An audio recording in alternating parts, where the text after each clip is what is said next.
In current Canadian law, an individual can buy land, so can a corporation or a municipality. However, a First Nation cannot.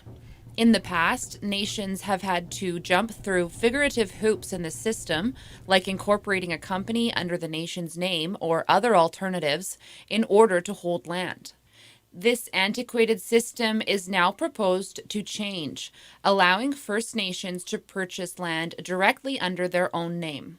Murray Rankin, Minister of Indigenous Relations and Reconciliation, says it's a step in the right direction. I'm not saying it's going to change the world, but it's a small step and an irritant that many First Nations over the years have told me was an unnecessary expense, an unnecessary hassle. Speaking in legislature on the bill, Skeena MLA Ellis Ross emphasized that First Nations, including his own, have been getting around this barrier for a long time. So the most valuable chunk of property in the town of Kitimat used to house the old hospital site.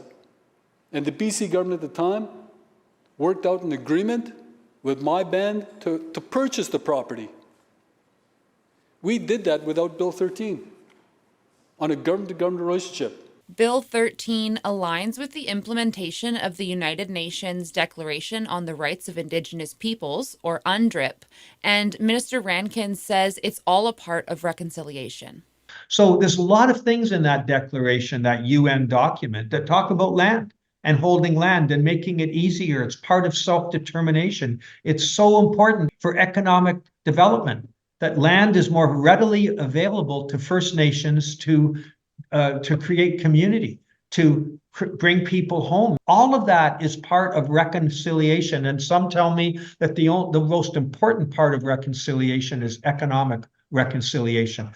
Ross also highlighted the Kitimat LNG deal as a leading example of effective economic reconciliation action. But you've already got a great foundation that was laid out in Kitimat for the LNG pipeline, for the LNG plant, for the forest and range agreements that were signed in 2006, with all the mining agreements, the environmental stewardship agreements, the communication protocol agreements, over 450 agreements signed by the BC government and First Nation in 2004 and 2017. That's a great foundation. Instead of ignoring it, you can build on it.